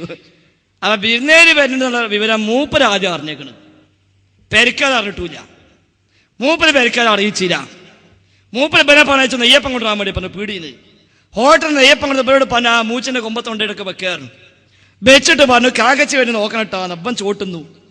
ഇപ്പം പറയാം ഞാൻ നിന്ന് കുഴങ്ങി, കാരണം വിരുന്നേര് വന്നെങ്കിലേ കുളിക്കാൻ പറ്റുള്ളൂ എന്നാ.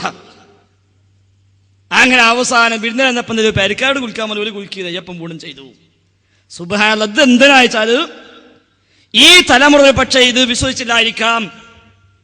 അടുത്ത തലമുറയിൽ കുണ്ടൂർ ഉസ്താദിന്റെ മഹത്വങ്ങൾ തപ്പിപ്പിടിച്ച് അന്വേഷണമായി ഒരു പുസ്തകമാക്കി ഇറക്കാൻ വേണ്ടി ഏതെങ്കിലും ഖുറാഫി പണ്ഡിതന്മാർ ഇറങ്ങിയിട്ട് ഇയാളെ വീട്ടിലെത്തും. ഇയാളെ വീട്ടിൽ പേരക്കുട്ടികൾ പറയും, ആ വല്യമ്മ പറഞ്ഞിട്ടിരുന്നു മൂച്ചി പിടിച്ച് കുലുക്കി ഇപ്പൊ നെയ്യപ്പം വീണു എന്ന് പേരക്കുട്ടികൾ പറഞ്ഞെടുക്കുമ്പോ എന്തായി, അതൊരു യാഥാർത്ഥ്യമായി തെളിവുണ്ട് എന്നായി. അങ്ങനെയാണല്ലോ കോയപ്പാപ്പയും താജുലൗലി ആയത്. എത്ര ബിസ്ക്കറ്റ് എന്റെ വീട്ടിൽ ചോദിച്ചു, 3 ഉണ്ട് പറഞ്ഞു. ഇല്ല 2 ഉള്ളൂ പറഞ്ഞു കോയപ്പാപ്പ. അല്ല 3 ഉണ്ട്, ഇല്ല 2 ഉള്ളൂ പറഞ്ഞു. പോയോക്കി ഇപ്പൊ 2 ഉള്ളൂ. അപ്പ ഇയാൾ നെട്ടി, പടച്ചോനെ ഇയാൾക്ക് എന്തോ കഴിവുണ്ട്. ആ കാലം വരെ ഇയാൾ നിരീശ്വരവാദിയാ. മുജാഹിദീങ്ങൾ പിരിവിലെന്നാ 100 റുപ്യ എന്നിട്ട് പറയും, പരലോകത്ത് നിങ്ങൾ മേയിക്കൊണ്ട് കൂലി ഞാൻ ആണ്ട് പോരൂലാണ്. അങ്ങനത്തെ മനുഷ്യനാ പിന്നെ കോയപ്പാപ്പാനെ മുരീതായത്. ഇങ്ങനെ പറഞ്ഞിട്ടും ഇവിടെ അയാൾക്ക് സ്വസ്ഥമായി ജീവിക്കാൻ അവസരമുണ്ടായിട്ട് അയാൾക്ക് തോന്നിയില്ല റബ്ബിന് ചില കഴിവൊക്കെ ഉണ്ട് എന്ന്. പക്ഷേ കോയപ്പാപ്പ എന്ന കുഞ്ഞമാക്ക പറഞ്ഞ മൂപ്പർക്ക് മനസ്സിലായി ഇയാളെന്തോ വലിയാണ്. തറക്കല്ലിട്ട ഈ അബൂബക്കർ മുസ്ലിയാർ പറഞ്ഞില്ലേ, അല്ലാഹുവിന്റെ റസൂല് സ്വഹാബത്തിന്റെ കൂടെ ഇരിക്കുമ്പോൾ അവർക്ക് മനസ്സിലാവാത്ത ഭാഷയിൽ റസൂല് പലതും പറയാറുണ്ടായിരുന്നു. അതൊക്കെ അള്ളാഹുമായി നേർക്കുനേരെ സംസാരിക്കുകയായിരുന്നു. എന്ന പോലെ നമ്മുടെ ഇടയിൽ ജീവിച്ചപ്പോൾ നമുക്കറിയാത്ത ഭാഷയിൽ കോയപ്പാപ്പ പലതും പറഞ്ഞിട്ടുണ്ട്. അതൊക്കെ അള്ളാഹുമായി നേരിട്ട് സംസാരിക്ക അല്ല എന്ന് നമ്മൾ എങ്ങനെ പറയും? അപ്പൊ എന്തായി? അള്ളാഹുമായി സംസാരിക്കുകയാണെന്ന് മുമ്പ് പറഞ്ഞേക്കണോ? ഇല്ല. എന്നാലോ ആൾക്കാരൊക്കെ വിശ്വസിക്കുകയും ചെയ്തു. അന്ന് ഈ അബൂബക്കർ ഈ ജാടത്തിൽ നടക്കില്ലാമെന്നപ്പോൾ ഇന്നും ജീവിച്ചിരിക്കുന്ന മുജാഹിദ് പ്രസ്ഥാനത്തിന്റെ തലനിറച്ച 2 കാരണവന്മാര് ചെറൂർ ബഷീർ മുസ്ലിയാരെ പോയി കണ്ടിട്ട് പറഞ്ഞു, അല്ല നമ്മുടെ പിരാന്തം കുഞ്ഞേമാക്കാൻ ജാടത്തിന് തലക്കലിടാൻ നിങ്ങളുടെ സെക്രട്ടറി ആണല്ലോ വരുന്നത്, അതുപോലെ ക്ഷീണമാണ്. മൂപ്പരെന്താ പറഞ്ഞത്? ഞങ്ങളെ ഈ കഥ നിങ്ങൾക്ക് അറിയില്ലേന്നാ, ബാക്കി നിങ്ങൾ കൂട്ടിയാൽ മതി. ഇതാണ് എല്ലാത്തിൻ്റെയും പിന്നിലുള്ളത്. എന്തിനാ തുറന്ന് പറഞ്ഞു വെച്ചാൽ എന്നിട്ടെങ്കിലും ഒന്ന് ആലോചിക്കട്ടെ എന്ന് കരുതിയിട്ടാണ് ഞാൻ അവസാനിപ്പിക്കുകയാണ്. സഹോദരന്മാരെ സൂചിപ്പിച്ചത് ഈ നിലക്കുള്ള അന്ധവിശ്വാസങ്ങൾ, ചികിത്സയുടെ പേര് പറഞ്ഞ്, ജാടത്തിന്റെ പേര് പറഞ്ഞ് നാട് നീള സമുദായത്തെ ചൂഷണം ചെയ്തുകൊണ്ടിരിക്കുകയാണ്. എന്നിട്ട് ഉറുക്കും നൂലും ഏലസും മന്ത്രവും എല്ലാമായി ആളുകൾ പോയിക്കൊണ്ടിരിക്കുക. പല കുട്ടികളും മാരിയിൽ 2-3 ഏലസ്, കയ്യിന് തണ്ടമ ഏലസ്, ഇവിടെ ഏലസ്, കഴുത്തിലൊരു ഏലസ്. എന്തിനാ അയിമിലാവാൻ ജീവിക്കുന്നത് തന്നെ? അതെങ്ങാൻ നഷ്ടപ്പെട്ട വല്ലാത്ത ബേജാറ. അപ്പൊ തവക്കുൽ അതിന്മേലാണ്. ഇതെവിടുന്ന?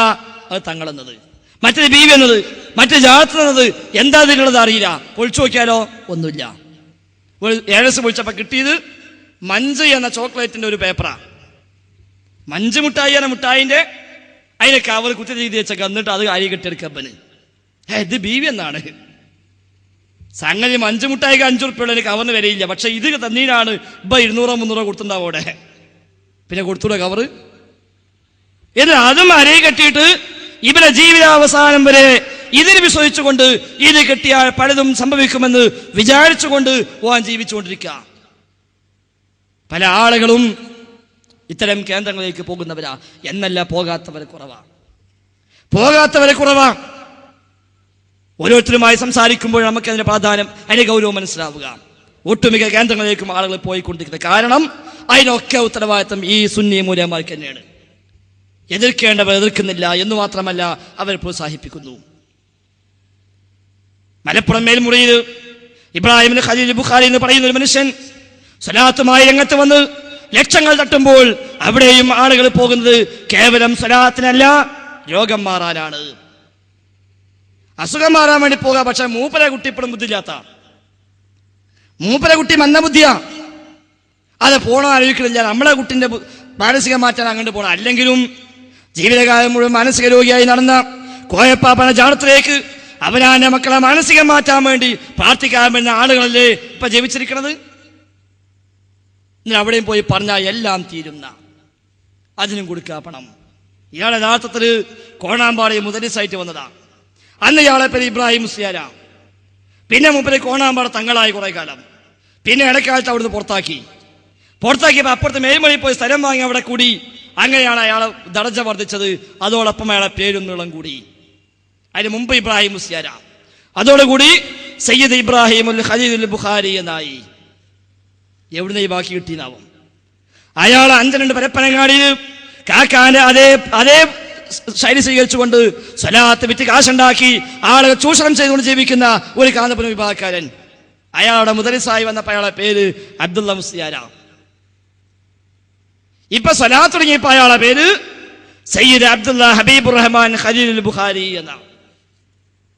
എല്ലാ തട്ടിപ്പന്മാരുടെയും ഒരു ഐഡന്റിറ്റിയാണത്, പേര് വലിച്ചു നീട്ടുക. അള്ളാഹു റസൂലിന്റെ പേര് എവിടെ നമ്മൾ അങ്ങനെ പറയില്ല. നബിന്റെ പേര് വെച്ച് ആരെങ്കിലും പറയോ സയ്യിദ് മുഹമ്മദ് ബിൻ അബ്ദുല്ലാ നബി റസൂൽ? ആരും പറയില്ല. വരെ വല്ലിപ്പല്ലേപ്പത് ഏറിപ്പോയാ പറയാനുള്ളത് 32ാമത്തെ പേരക്കുട്ടി എന്നല്ലേ പറയണത് പലരെ പറ്റിയും. എന്നാൽ ആ 1ാമത്തെ ഉപ്പാപ്പാക്ക് പോലും ഇല്ലാത്ത പേരുകളും മഹത്വങ്ങളുമാണ് ഇവരെ പേര് പ്രചരിപ്പിച്ചുകൊണ്ടേയിരിക്കുന്നത്. റസൂലുള്ളാഹിക്ക് പോലും ഇല്ലാത്ത കറാമത്തുകൾ, റസൂലിന് പോലും ഉണ്ടാവാത്ത കഥകൾ ഉണ്ടായി എന്നാണ് പലരുടെയും പേര് പ്രചരിച്ചുകൊണ്ടിരിക്കുന്നത്. ഒരു പക്ഷെ ഉണ്ടായിരിക്കാം, ഒരു പക്ഷെ പോയാൽ രോഗം മാറിയേക്കാം. പക്ഷെ അതൊന്നും അക്കാര്യം ശരിയാണ് എന്നതിന്റെ തെളിവല്ല. അവിടെ പോയാൽ മാറുന്നുണ്ടല്ലോ, മാറിയേക്കാം, മാറാതിരുന്നേക്കാം. അതല്ല ശരിയാണോ അല്ലേ എന്നതിന്റെ മാനദണ്ഡം. ഒരാളെ പോക്കറ്റ് അടിച്ചു. എന്തിനാ? ചോളൊന്നാൻ കാശില്ലാഞ്ഞിട്ട്. ഹോട്ടലിൽ ചോളം നൽകാൻ പറയാടാ, ഇജെന്ത് പണയാ കാട്ട്, ഇജെന്തിനാ പോക്കറ്റ് അടിച്ചത്? എന്റെ പോക്കറ്റ് അടിച്ച പണം കൊണ്ട് ചോറ് വെച്ചിട്ട് എന്റെ വിശപ്പ് മാറിയല്ലോ. ആഹാ, അങ്ങനെ ഉണ്ടെന്നാ പിന്നെ കുഴപ്പമില്ല എന്ന് പറയോ? എന്നാലെങ്കിലും പറയോ വ്യഭിചാരം ചെയ്യാൻ പോകാം. അപ്പൊ എന്തിനോട് വ്യഭിചാരം ചെയ്യണത്? എന്താ ഇപ്പൊ വ്യഭിചാരത്തിലായിട്ടും എന്റെ വികാരം ശ്രമിച്ചല്ലോ, എന്നാ ശരി, കുഴപ്പമില്ല എന്ന് ബുദ്ധിയുള്ളവൻ പറയോ? എന്ന പോലെയാണ് ഇപ്പറച്ചത്. അവിടെ പോയി പറഞ്ഞാൽ രോഗം മാറുന്നത് മാറിയേക്കാം. ഇമാം സുയൂത്തി പറഞ്ഞു, ചില ദർഗകളിൽ ചെന്നാൽ, ചില ഖബറുകളിൽ ചെന്നാൽ രോഗം മാറും. കാരണം ഒരു പക്ഷേ റബ്ബ് പരീക്ഷണാർത്ഥം രോഗം മാറ്റിയേക്കാം. അല്ലെങ്കിൽ ഇവന്റെ പോക്കും ആളും തമ്മിൽ ബന്ധം ഉണ്ടാവില്ല, ഇവന്റെ മറ്റൊരു പ്രാർത്ഥന ഫലമായി രോഗം മാറിയതായിരിക്കാം. അതല്ലെങ്കിൽ മാറാൻ തമ്പുരാൻ നിശ്ചയിച്ച സമയമായപ്പോൾ മാറിയതായിരിക്കാം. ആ സമയത്ത് ഇവന്റെ പോക്കിനോട് യോജിച്ചു വന്നു എന്നേ ഉള്ളൂ. അല്ലാതെ ഈ ഖബറും രോഗശമനവും യാതൊരു ബന്ധവുമില്ല എന്ന് ഇമാം സുയൂത്തി രേഖപ്പെടുത്തി വെക്കുന്നു. അതുകൊണ്ട് സഹോദരന്മാരെ, മുജാഹിദ് പ്രസ്ഥാനത്തിനോട് പറയാനുള്ളത്, നമുക്ക് ഒന്നായി മാറാം, നമുക്ക് ഐക്യപ്പെടാം, നമുക്ക് ഭിന്നിപ്പൊഴിവാക്കാം. എങ്ങനെ? ലാ ഇലാഹ ഇല്ലല്ലാഹയുടെ മുഹമ്മദ് റസൂലുള്ളാഹിയുടെ പാതയിലേക്ക് എല്ലാവരും മടങ്ങാൻ തയ്യാറാവുക. മുജാഹിദ് പ്രസ്ഥാനത്തിന് ഈ വേങ്ങര ടൗണിൽ നിന്നുകൊണ്ട് ധൈര്യസമേതം പ്രഖ്യാപിക്കാൻ കഴിയും, മുജാഹിദ് പ്രസ്ഥാനം വെച്ച് പുലർത്തുന്ന ആശയാദർശങ്ങളിൽ, ആചാരങ്ങളിൽ, അനുഷ്ഠാനങ്ങളിൽ ഏതെങ്കിലും ചെറിയൊരു ബിന്ദുവെങ്കിലും വിശുദ്ധ ഖുർആനിന്റെ ആയത്തുകൾക്കും സ്വഹീഹായ ഹദീസുകൾക്കും എതിരായിട്ട് ഉണ്ട് എന്ന് ആരെവിടെ വെച്ച് ബോധ്യപ്പെടുത്തിയാലും ആ നിമിഷം തിരുത്താൻ, അതിൽ നിന്ന് പിന്മാറാൻ മുജാഹിദ് പ്രസ്ഥാനം തയ്യാറാണ് എന്ന് പ്രഖ്യാപിക്കാൻ മുജാഹിദിന് കഴിയും. നാളെ ഇതേപോലെ വേദി കെട്ടിയിട്ട് സുന്നികൾക്ക് പറയാൻ കഴിയുമോ, അല്ലാഹു റസൂൽ ചെയ്യാത്ത, സ്വഹാബിമാർ ചെയ്യാത്ത, അള്ളാഹു പഠിപ്പിക്കാത്ത ആദർശം ഞങ്ങളിൽ ഉണ്ട് എന്ന് സ്ഥിരീകരിച്ചാൽ, ബോധ്യപ്പെടുത്തിയാൽ തിരുത്താൻ തയ്യാറാണ് എന്ന് സുന്നികൾക്ക് സാധിക്കുമോ? ജമാഅത്തെ ഇസ്ലാമിക്ക് സാധിക്കുമോ? NDF-കാരന് സാധിക്കുമോ? ഇല്ലേ, ഇല്ല, ഒരാൾക്കും സാധ്യമല്ല. മുജാഹിദ് പ്രസ്ഥാനം ധൈര്യസമേതം എവിടെയും പറയും. ഏതെങ്കിലും പോയിന്റ് വിശുദ്ധ ഖുർആനോ പ്രവാചക അധ്യാപകർക്കോ എതിരുണ്ടോ ചൂണ്ടിക്കാണിക്കൂ, തിരുത്താൻ ഒരുക്കമാണ്. വാശിയില്ല മുജാഹിദുകൾക്ക്. പലരും തിരുത്തിയിട്ടുണ്ട്, ഹദീസ് ബോധ്യപ്പെട്ടവർ തിരുത്തിയിട്ടുണ്ട്. ഈ വേങ്ങരയിലെ ഒരു ജമാഅത്തെ ഇസ്ലാമിന്റെ പ്രവർത്തകൻ ഒരു മുജാഹിദുകാരനോട് പറഞ്ഞു, മുജാഹിദീങ്ങൾ ഇങ്ങനെ ഇടയ്ക്കിടയ്ക്ക് ആശയം മാറ്റുകയാണ്, മുജാഹിദീങ്ങൾ ഇടയ്ക്കിടയ്ക്ക് ആശയം മാറ്റുകയാണ്. അപ്പൊ എന്താ സംഗതി വെച്ച മൂപ്പര് പറഞ്ഞെന്തറിയോ? പണ്ടൊക്കെ ഈദ്ഗാഹിൽ മുജാഹിദീങ്ങൾ പറഞ്ഞിരുന്നു, തക്ബീറുകൾക്കിടയിൽ ലാ ഇലാഹ ഇല്ലല്ലാഹ് സുബ്ഹാനല്ലാഹ് അൽഹംദുലില്ലാഹ് വലാ ഇലാഹ ഇല്ലല്ലാഹു അല്ലാഹു അക്ബർ എന്ന് പറയണമെന്ന്. പിന്നെ മുജാഹിദീങ്ങൾ കുറച്ച് കാലം കഴിഞ്ഞപ്പോൾ പറഞ്ഞു, അങ്ങനെ പറയാൻ സ്വഹീഹ് ഹദീസ് ഇല്ലാതുകൊണ്ട് പറയണ്ട എന്ന്. ഇപ്പൊ പറയുന്ന ആളുകൾക്ക് പറയാനുള്ള സമയം കൂടി കൊടുക്കണില്ല. അപ്പൊ ആശയം മാറുകയാണ്. ഈ ജമാഅത്തെ ഇസ്ലാമിക്കാരോട് മുജാഹിദ് പ്രവർത്തകൻ പറഞ്ഞൊരു കാര്യം ചെയ്യാം, നിങ്ങൾ പറഞ്ഞത് ശരിയാണ്. മുജാഹിദുകൾ ഒരു കാലത്ത് ഇത് പറയാൻ പറഞ്ഞിരുന്നു, ഇപ്പൊ പറയുന്നില്ല. ശരി, കാരണം ഒരു ഹദീസിൽ അങ്ങനെ ഉണ്ട്. പക്ഷെ ആ ഹദീസ് സ്വഹീഹാണ് എന്ന് തെറ്റിദ്ധരിച്ച ചില കഴിഞ്ഞകാല പണ്ഡിതന്മാർ ആ ഹദീസ് അടിസ്ഥാനത്തിൽ ഇത് ചൊല്ലാൻ വേണ്ടി പറഞ്ഞിരുന്നു.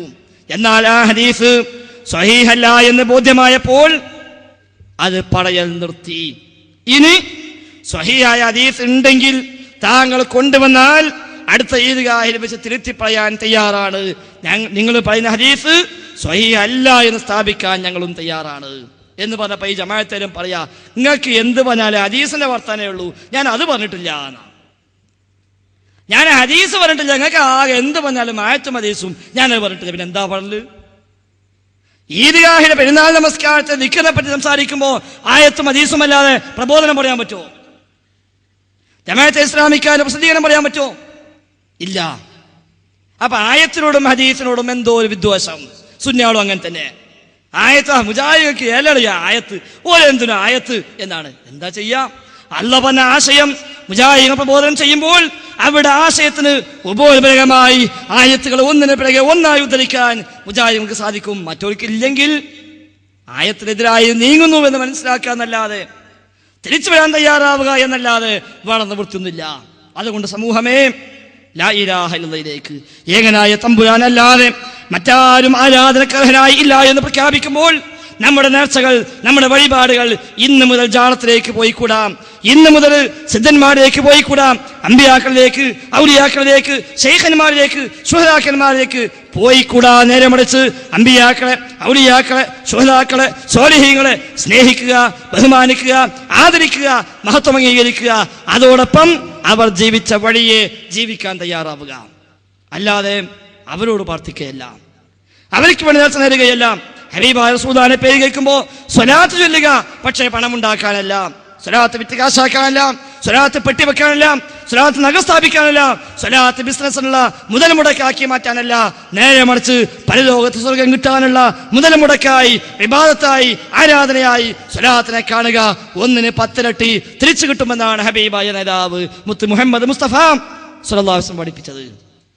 എല്ലാ രംഗത്തും ആ പ്രവാചന അധ്യാപനത്തിലേക്ക്, തമ്പുരാന്റെ അധ്യാപനത്തിലേക്ക്, വിശുദ്ധ ഖുർആന്റെ പ്രവാചക വചനങ്ങളുടെ പാതയിലേക്ക് നമ്മൾ മടങ്ങുക, സത്യം മനസ്സിലാക്കാൻ നമ്മൾ തയ്യാറാവുക. ഇനി ഈ പ്രസ്ഥാനം വെച്ച് പുലർത്തുന്ന മറ്റുള്ള ഇവിടെ പരാമർശിച്ചിട്ടില്ലാത്ത ഒരുപാട് ആശയാദർശങ്ങൾ, സുന്നികളും മുജാഹിദും തമ്മിൽ ഒരുപാട് വിഷയങ്ങൾ അഭിപ്രായ വ്യത്യാസമുണ്ട്. ഒരു മുസ്ലിയാർ ഇവിടെ അടുത്ത് വെച്ച് പാക്കട വെച്ച് പ്രസംഗിച്ചപ്പോൾ കല്ലൂര് മൊയ്തീൻകുട്ടി മുസ്ലിയാർ എന്ന് പറയുന്ന മുസ്ലിയാർ പറഞ്ഞു, മുജാഹിദീങ്ങൾ സംഘടന രൂപീകരിച്ചപ്പോൾ സുന്നികളും മുജാഹിദും തമ്മിൽ കേവലമായ 17 വിഷയങ്ങളിലാണ് അഭിപ്രായ വ്യത്യാസം ഉണ്ടായിരുന്നത്. മുജാഹിദീങ്ങൾ 80 കൊല്ലം പ്രവർത്തിച്ചപ്പോൾ 143 വിഷയങ്ങളിൽ അഭിപ്രായ വ്യത്യാസമുണ്ട്. അന്ന് 17 ഇപ്പൊ 143. എന്താ അർത്ഥം? 80 കൊല്ലം കൊണ്ട് സുന്നികള് 126 പുതിയ വിദേഹത്ത് ഉണ്ടാക്കി എന്നർത്ഥം. അന്ന് 17 വിദേഹത്തുള്ളൂ, ഇപ്പൊ 100 വിദേഹത്ത് എക്സ്ട്രാ ഉണ്ടാക്കിയിട്ട് 143 വിദേഹത്തുകൾ സുന്നികൾക്ക് ഉണ്ടായി. അപ്പോഴല്ലേ തർക്ക വിഷയം കൂടുക. എന്നാൽ ഈ വിഷയങ്ങളിലൊക്കെ മുജാഹിദ് പ്രസ്ഥാനത്തിന്റെ നിലപാട് വളരെ കൃത്യമാണ്, സുതാര്യമാണ്. ഖുർആനിക അധ്യാപനം, പ്രവാചക അധ്യാപനം, അതാണ് മുജാഹിദീങ്ങൾ പിൻപറ്റുന്നത്. അല്ലെന്ന അഭിപ്രായമുണ്ടെങ്കിൽ, ശരിയല്ലെന്ന് തോന്നുന്നുവെങ്കിൽ നിങ്ങൾ സംഘാടകരെ കാണുക. ഇവിടെ മുജാഹിദ് പള്ളി ടൗണിലുണ്ട്, അപ്പുറത്ത് മുജാഹിദ് സ്ഥാപനം മനാറുൽ ഹുദ അറബി കോളേജ് ഉണ്ട്. ഞങ്ങളൊക്കെ അവിടെ ഉണ്ടാവും. ഇൻഷാ അല്ലാഹ് നിങ്ങൾ അവിടെ വരിക, അന്വേഷിക്കുക, പഠിക്കുക, ചോദിച്ചറിയുക, കാര്യങ്ങൾ ഗ്രഹിക്കുക, സത്യം മനസ്സിലാക്കുക. പടച്ച റബ്ബ് അനുഗ്രഹിക്കുമാറാവട്ടെ. സത്യം മനസ്സിലാക്കി അത് ഉൾക്കൊണ്ട് അത് പ്രചരിപ്പിക്കാനുള്ള തൗഫീഖും വിജ്ഞാനവും ആരോഗ്യവും തൻ്റെ ഇടവും ധൈര്യവും റബ്ബ് നമുക്കും കുടുംബത്തിനും പ്രദാനം ചെയ്യുമാറാവട്ടെ. അസത്യം മനസ്സിലാക്കി അത് തള്ളിക്കളഞ്ഞ് അതിനെതിരെ പ്രവർത്തിക്കാനുള്ള തൗഫീഖും വിജ്ഞാനവും ആരോഗ്യവും തൻ്റെ ഇടവും ധൈര്യവും റബ്ബ് നമുക്കും കുടുംബത്തിനും പ്രദാനം ചെയ്യുമാറാവട്ടെ. ലാ ഇലാഹ ഇല്ലല്ലാഹ്ക്ക് വേണ്ടി മരണം വരെ പോരാടുവാനും ലാ ഇലാഹ ഇല്ലല്ലാഹ് ഉച്ചരിച്ചുകൊണ്ട് മരിക്കാനുമുള്ള സൗഭാഗ്യം റബ്ബ് നമുക്കും കുടുംബത്തിനും പ്രദാനം ചെയ്യുമാറാവട്ടെ. ദുആ ചെയ്യാൻ വേണ്ടി പ്രത്യേകമായി വസിയത്ത് ചെയ്ത സുഹൃത്തുക്കൾ, സഹോദരന്മാർ, അയൽവാസികൾ, ബന്ധുക്കൾ, ഉസ്താദന്മാർ, പ്രസ്ഥാന നേതാക്കന്മാർ, പണ്ഡിതന്മാർ, പ്രവർത്തകന്മാർ, നമ്മെ സ്നേഹിക്കുന്നവർ, നമ്മെ സഹായിക്കുന്നവർ, നമ്മുടെ സ്ഥാപനങ്ങളെ സഹായിക്കുന്നവർ, എല്ലാവരുടെയും പ്രയാസങ്ങൾ പടച്ച റബ്ബ് ദൂരീകരിക്കുമാറാവട്ടെ. കടം കൊണ്ട് ബുദ്ധിമുട്ടിയവർ, രോഗം കൊണ്ട് പ്രയാസപ്പെടുന്നവർ, മക്കളുടെ വിവാഹവുമായി പ്രയാസപ്പെടുന്നവർ, കുട്ടികളില്ലാതെ ബുദ്ധിമുട്ടുന്നവർ, എല്ലാ പ്രയാസങ്ങളും പടച്ച റബ്ബ് ദൂരീകരിക്കുമാറാവട്ടെ. മരിച്ചുപോയ സത്യവിശ്വാസികളായ മുഴുവൻ സഹോദരി സഹോദരന്മാർക്കും പടച്ച റബ്ബ് മഗ്ഫിറത്തും മർഹമത്തും നൽകി ആദരിക്കുമാറാവട്ടെ. നമ്മയും അവരെയും തമ്പുരാൻ അവൻ്റെ ജന്നത്തുൽ ഫിർദൗസിൽ ഒരുമിച്ച് കൂട്ടുമാറാവട്ടെ. ഹജ്ജിന് വേണ്ടി പുറപ്പെടാൻ ഉദ്ദേശിച്ചവരും പുറപ്പെട്ടവരുമായ സഹോദരി സഹോദരന്മാർക്ക് മഖബൂലും മബ്റൂറുമായ ഹജ്ജ് ചെയ്ത് തിരിച്ചു പോരാനുള്ള സൗഭാഗ്യം റബ്ബ് പ്രദാനം ചെയ്യുമാറാവട്ടെ. അല്ലാഹുമ്മ റബ്ബനാ ആതിനാ ഫിദ്ദുനിയാ ഹസന വഫിൽ ആഖിറതി ഹസനതൻ വഖിനാ അദാബന്നാർ. റബ്ബനാ തഖബ്ബൽ മിന്നാ ربنا تقبل منا إنك أنت السميع العليم وتب علينا إنك أنت التواب الرحيم. وصلى الله وسلم على محمد وآله وصحبه أجمعين والحمد لله رب العالمين. السلام عليكم ورحمة الله.